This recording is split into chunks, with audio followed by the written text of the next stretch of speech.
Thanks for downloading a 3CR podcast. 3CR is an independent community radio station based in Melbourne, Australia. We need your financial support to keep going. Go to www.3cr.org.au for more information and to donate online. Now stay tuned for your 3CR podcast. But you also had people that were very fine people. Very fine people on both sides. And the aliens would mind meld and give them the technology. They're bad aliens. So are you surprised the Nazis were influenced by demons? No, if demons are real, I would definitely think they'd be on the side of the Nazis. Yeah. McDonald's is connected to the Clintons. They chop up the bodies and put them into the sausage and hamburgers. People are being cannibalized. Look it up. And I'm watching CNN talk about this as violent white nationalist protests. We have done everything in our power to keep this peaceful, you know? It's Pepe's become kind of a symbol. Welcome to Yana Pasaran, a show about fascism and its gravediggers. I'm Cam Smith. I'm Andy Fleming. Andy, happy May Day. This is the special May Day edition of Yana Pasaran. And joining us, our correspondent from Trump's America, Jason Wilson. Thanks for joining us. Hello, gents. How's it going? Happy May Day. Jason, you often write about things that divide us. Have you heard there's actually a song that unites the entire human race? I have heard something about that. Yeah. What are you going to play it during the show? I thought we could have a sing along. Yeah, I've got enough clippable stuff from the recordings of this show. I'm not sure I need to add to the pile. I think we might set the cause of communism back several decades if we did that. Jason, it's May Day, so we're talking all things Labor with a U. I understand in your local patch, Portland, the police union wants to join Trades Hall, and there's a bit of consternation about this. Like all things that happen in Portland, this is somewhat relevant to things happening in Melbourne. Should the police union be in Trades Hall, and why do they want to be? So the organisation is called the Northwest Oregon Labor Council. I think to set the table somewhat for listeners, the political valence of unions in the United States is not perhaps as straightforward as it at least looks in Australia or the UK, where there are formal and informal ties between the trade union movement and the Labor Party, and the Labor Party, at least historically and whatever constitutionally, is a political arm of the Labor movement. The ties between the Democratic Party and the Labor movement here they exist, but they're much looser. And there's a sense in which we saw at the Republican National Convention, the president of the Teamsters Union spoke on the stage at that convention. We've seen the Union of Auto Workers president welcoming Trump's tariffs to some extent. Two things going on there. A lot of their members, a lot of members of unions, particularly, they call them hard hat unions, but the blue collar unions, the people working in manufacturing and Teamsters represent truck drivers and the like. A lot of them are going to be Trump voters because culturally that's where they're at. But also because there aren't those formal ties, unions are able to sort of, to the extent that they can, play off the parties against each other and try and get a better deal and all that stuff. But a lot of the time it's going to be union leadership sort of taking the temperature of their workers. So in one sense, it's not inconceivable and not unheard of for there to be unions, union members, union leaders with right-wing opinions. Police unions are a special case.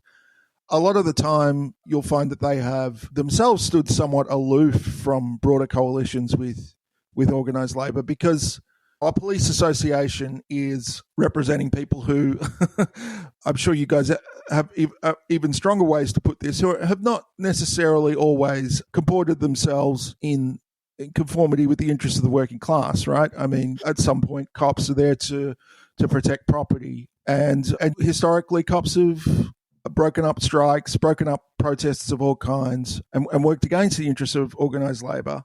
The other thing is police unions perhaps tend to stand aloof from broader coalitions of organised labour because they don't need to, that level of solidarity. They've been historically quite capable of extracting incredible workplace arrangements from city governments. And law enforcement is complicated in the United States. It tends to be a state-level thing pretty simply and straightforwardly in Australia, with the exception of the federal police. But police forces in the United States, for example, in Portland, are under the control of the city, and they're negotiating, doing their workplace bargaining directly with the city. And oftentimes, because of the way that media goes in the United States and because of the discourse of law and order, they've often got city authorities who they're negotiating with over a barrel. They've often got political advantages in that they can turn around and say, well, if we don't get this deal, law and order is at risk. So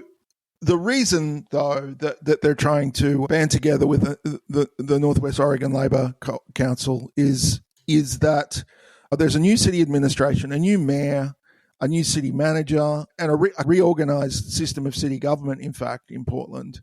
There is a mood to cut the city budget. There are serious problems with the tax base in Portland at the moment. The downtown is not looking good. There's a remit for some fairly radical changes. There's talk of serious cost cutting, and the police union is looking to band together with other unions because they're looking to draw on some solidarity in resisting budget cuts and the like. Understandably, now, when I say that it's not as straightforward in terms of political violence, I mean, with that said, most of the large unions in the United States do support the Democrats. They are on the left. They represent the highest union density in the United States is still in the public sector, teachers, civil servants, and the like. And they tend to support the Democratic Party. So obviously, the police have encountered some resistance.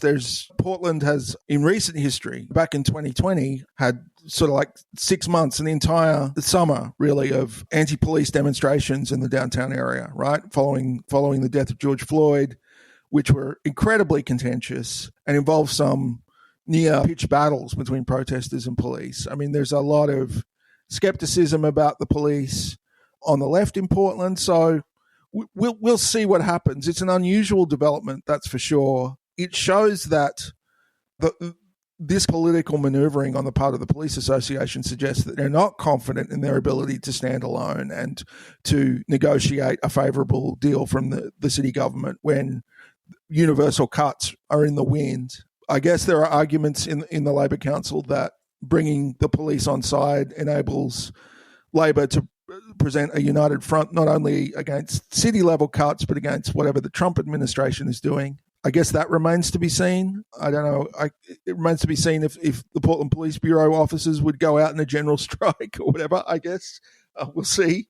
But, yeah, I guess there's a lot of reshuffling, and in unprecedented political times, people across the board are reassessing the value of alliances like this, where the labour movement sits in relation to an increasingly authoritarian federal government and in relation to a city government that's not necessarily going to be getting a lot of help from the federal government going forward. So it's interesting, but yeah, definitely it's an uncomfortable situation for, like the Portland DSA, the Democratic Socialists of America, were one of the organizations that came out and said, whoa, this doesn't really sit well with us. So yeah, it's uncomfortable bedfellows, that's for sure, and we'll have to see what happens. Well, Jason, speaking of the Trump administration, how are migrant workers faring under?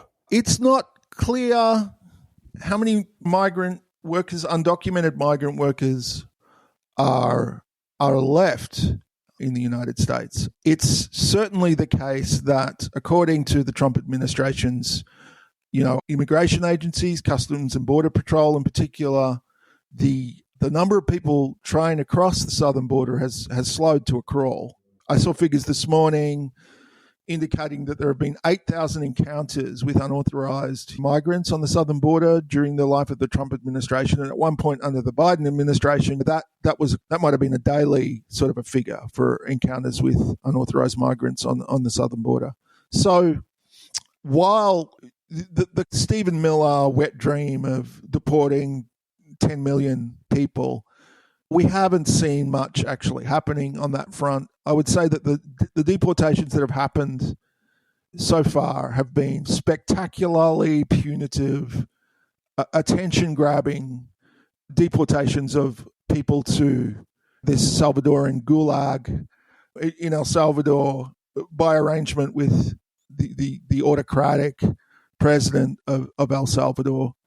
But as horrible as that situation is, and as terrible as it is for the families of those people who are left here in the United States, as unjust as it seemingly has been, that where people have been given no due process whatsoever before being whisked out of the country into this gulag, apparently never to return. Some of them. I mean, the Trump administration is resisting the courts to the extent that it can in resisting court requests to bring those people back, or orders to bring those people back. As horrible as all that is, it's just a few hundred people.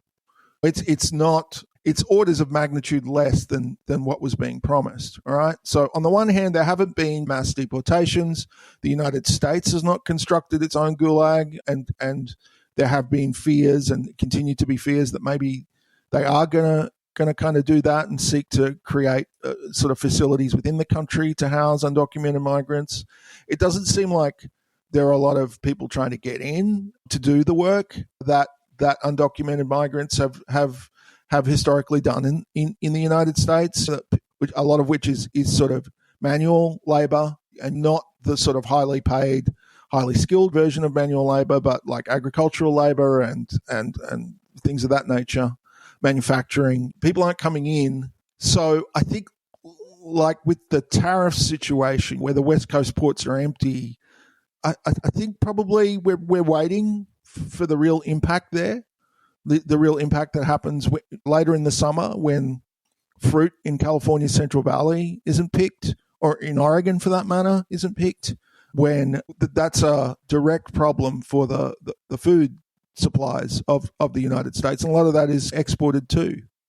So we're going to see empty shelves in department store chains. I mean, the time is expanding at the moment as it did during the first Trump administration, but I think it was only a week or two back that you had the CEOs of large retailers, Walmart, Costco, and others, all clubbing together, going to the White House, meeting with the president and saying, hey, these tariffs you've enacted on China, which are effectively a trade embargo, are going to mean empty shelves. And that looks set to play out. I mean, China people have stopped importing almost everything from China because the tariffs just make it not viable to do so. I do wonder whether there's going to be a similar issue where different shelves in the store, the ones that usually hold tomatoes and zucchinis and whatever. I'm sure there are other vegetables besides those two. When those supplies are cut off, when the imports from Mexico that have historically supplied U.S. consumers with a lot of fruit and vegetables, when that stuff is all more expensive, I think we're yet to see that fully impact. But I would expect it to, as the northern sort of summer develops. I don't know if I answered your question about migrant workers, though. I would say, like, it's not clear that there are the mass arrests, mass deportations that were promised. It's possible, though, that people have, as the administration likes to put it, either self-deported or not come back into the United States to do the kinds of seasonal work that they've done in the past. Jason, say what you will about Elon Musk, and many people... Okay. No. Say what you will about Elon Musk, but he understands that if humanity is to spread itself out across the stars, that we need to dismantle the myth of meritocracy. And so he is on a one-man mission to make sure that nobody believes that there is any sort of false meritocracy, and that we fully understand that lots of people rise to the top purely through dumb luck and avarice. Elon Musk's, this campaign of his doesn't seem to be going very well, but I wonder if you could perhaps speak to it. And the political utility of replicating it in Australia, as Peter Dutton at one point seemed to want to and has perhaps walked away from as we reach the closing days of the Australian election campaign. Well, look, in order for Peter Dutton to replicate something like Doge in the United States, I mean, to replicate Doge is to act lawlessly, right? I mean, and that's really what Doge has done to a large extent, or at least to operate outside the law, let's say, right? To operate with no recognizable legal sanction, with no statutory powers, with no real oversight, and simply on the basis of executive orders and executive permission, right? Like executive tolerance.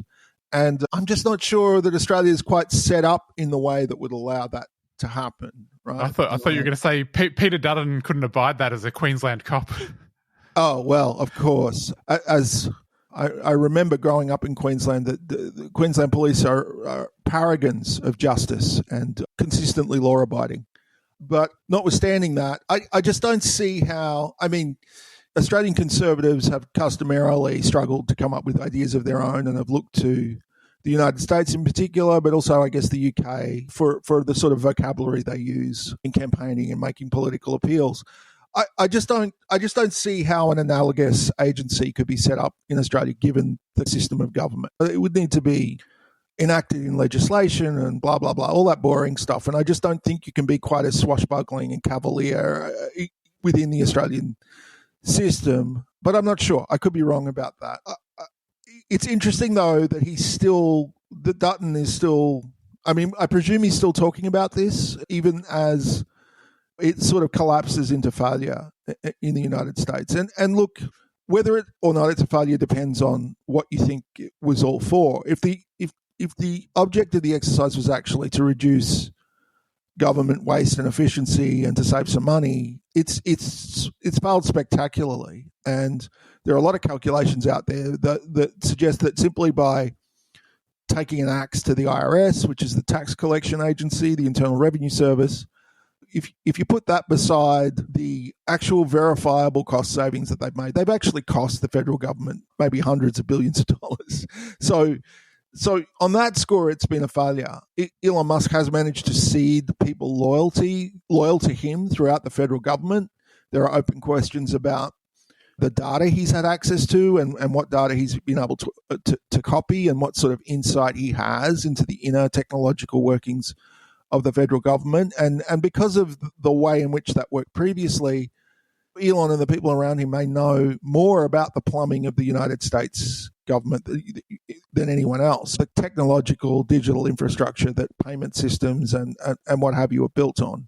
But on the other account, on the account of actually saving money, it's been a failure. Like if the object of the exercise was just to trigger the libs, well, initially that was pretty successful, but now it's really got the aura of failure about it. And Elon seems to be sort of backing out of the blast area at the moment just because of the impact that it's had on his businesses and Tesla in particular.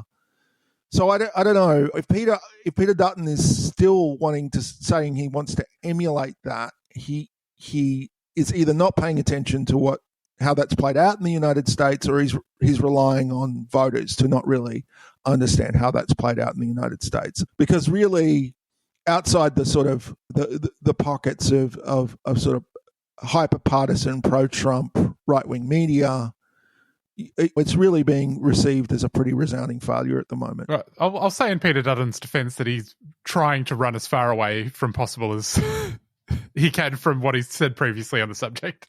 That's sensible. I mean, it's maybe a little too late, though, given that he did say all that stuff in the first instance. Would that be right? Yeah, I think so. You don't need to have a long memory. You only have to have a quite short memory to remember him saying this stuff.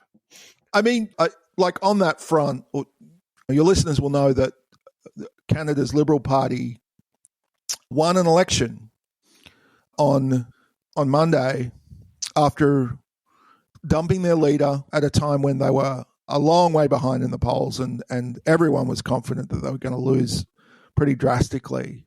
They've pulled out a win, and not a thumping win, but a definitive win against a Conservative Party that was previously riding high, with a leader who, again, sort of echoed Trump and tried to present himself as a Canadian version of Trump, and again, presented some of these Trumpian ideas as things that might work in Canada. And that did not work.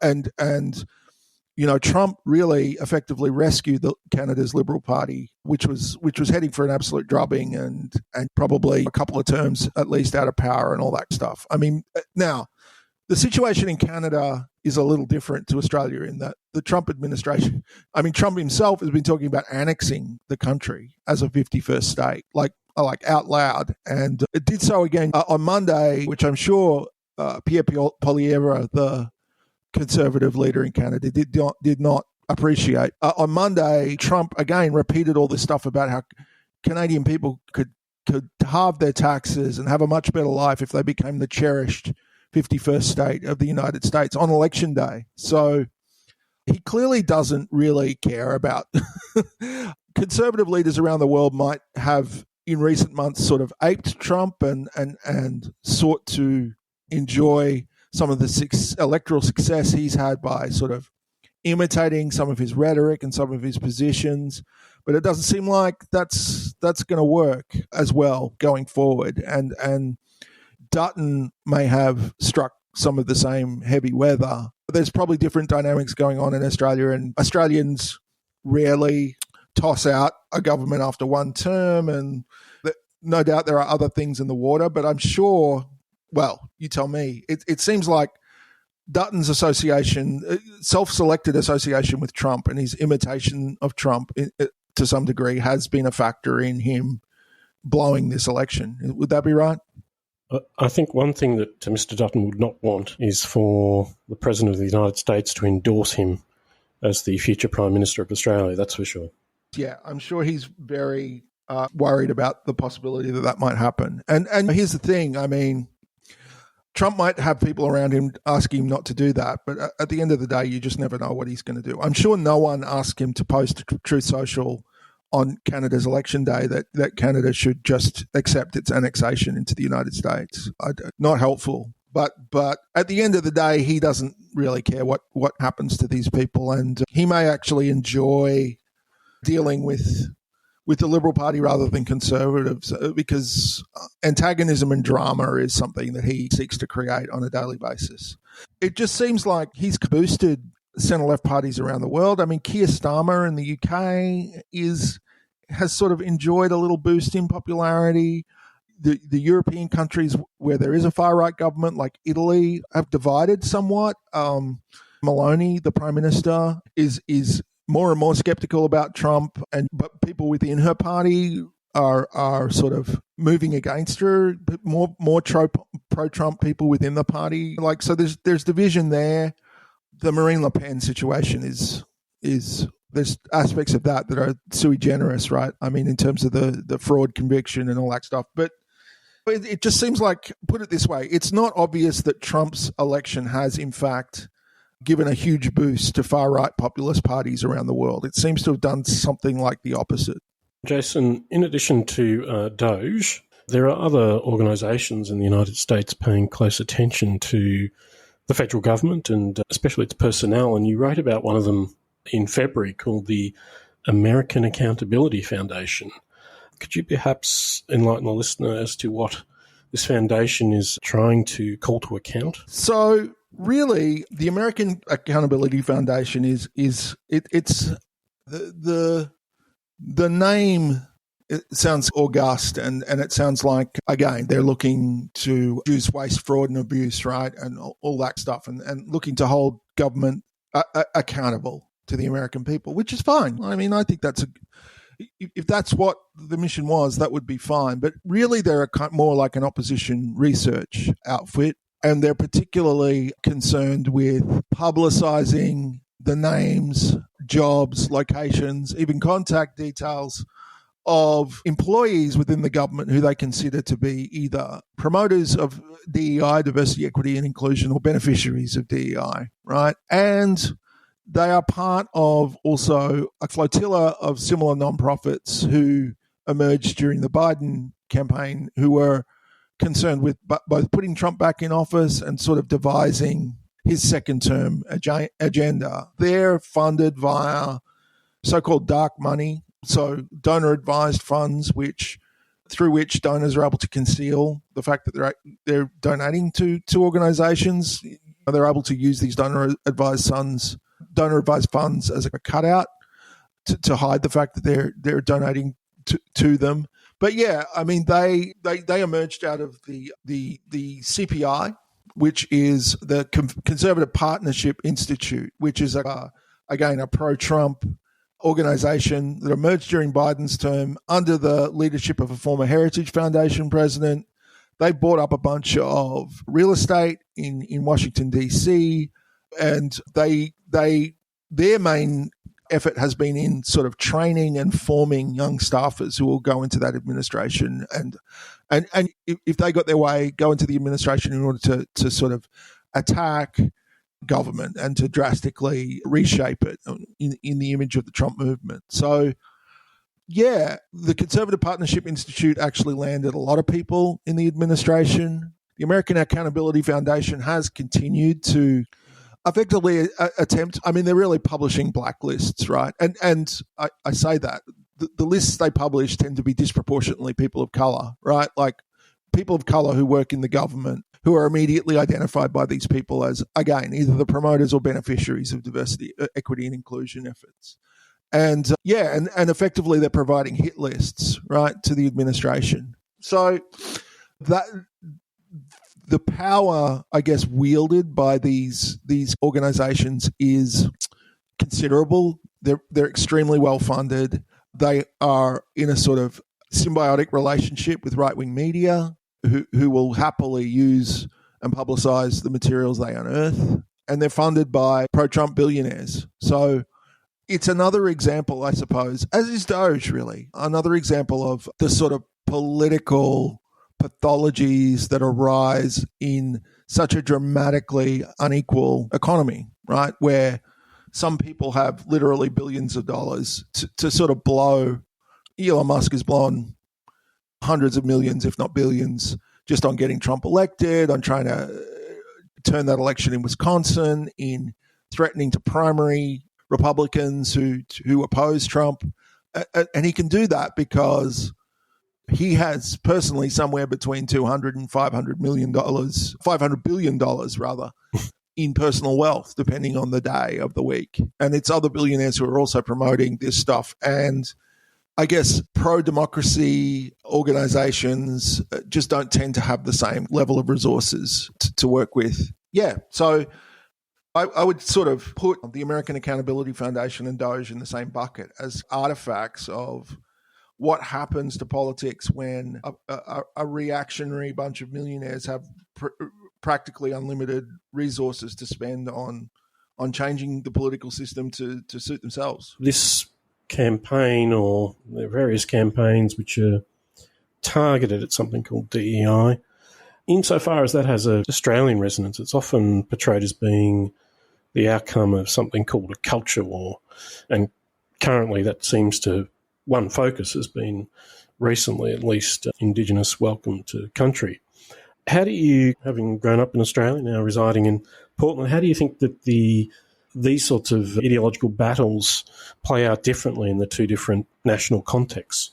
So I think the interesting thing about Australia is that it hasn't birthed a comparable right-wing media ecosystem that you find in the United States because the right haven't needed to do that, because newspapers in particular are so dominant. The newspaper industry is dominated by News Corporation, and there's not a similarly robust sort of liberal media as there is in the United States. So they didn't have to invent that.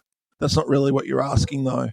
How does it play out differently? I mean, look, I think a lot of what's happened in the United States, I mean, if there's a lesson or a comparison to be made, a lot of what has happened in the United States over the last few months since Trump took power has belled the cat a little on the purpose of culture wars. It's fairly crudely now been mobilized as a reason to just gut the federal government, to gut government services that people depend on, whether they be veterans, to really gut scientific research which bolsters public health, to sever, I guess, the links between government and universities, and to just sort of reduce the state really to a vector for punishment, right, of immigrants, of political opponents.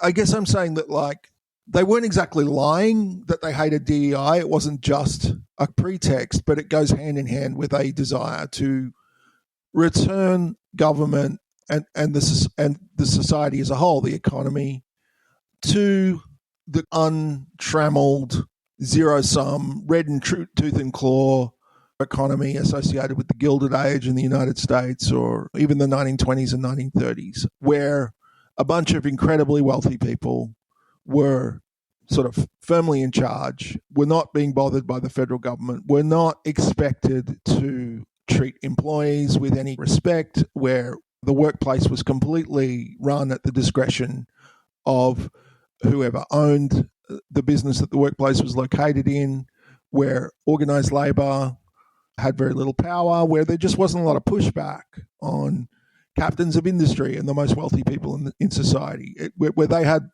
unlimited freedom of action, right? I think like one thing to say about the culture war as it's played out recently in the United States, when you saw this, they'll just post it on X, right? Like a lot of the stuff about DEI has been driven by titans of tech who were resentful of being called out by their employees for various things. Like they spelled it out. It wasn't just, they weren't looking to re-engineer some colorblind meritocracy, right? They were seeking to destroy any basis that their employees might have for challenging their authority, and any basis that the rest of us might have for challenging their actions. So Musk, for example, has gone after the National Labour Relations Board, a body that he had been in trouble with in the past. He's gone after pollution regulators. He's gone after the FAA, any agency that's constrained his actions in the past. And I guess that's what I think the end point of all these culture wars is. It's ultimately an attack on any basis that ordinary people, working people might have to challenge the power of the wealthiest people in that society. And I think that there's a lot of rationalizations of culture wars as being about fairness, as being about like color blindness, and like a lot of them are advanced on the basis that the worst injustices have already been remedied, and all this other stuff is a distraction. But really, it's an attack on the capacity that civil society, that expertise, that working people banding together have to push back on the power of wealth. Jason, we'll leave it there. Thanks so much for coming on. If people want to find you, you are on Blue Sky, Jason AW. Hope everyone's had a good May Day. We will catch you next week. See you later. Yep. Happy May Day. See you then.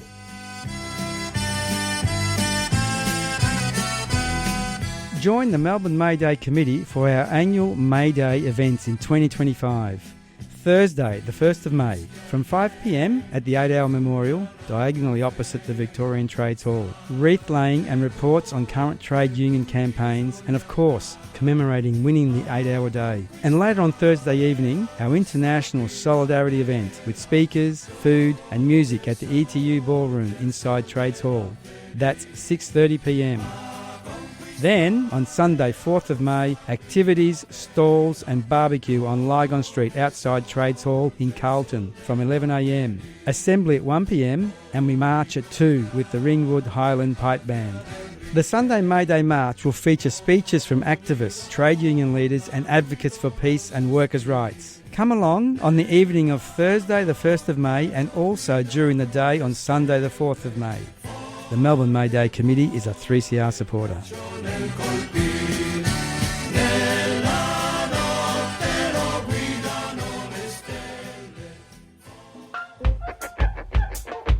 We know you love listening to 3CR, but we also know that many of you haven't downloaded the Community Radio Plus app yet. The app lets you tune in anywhere and share the station with your friends. So, show the love and share the love and search Community Radio Plus wherever you get your apps.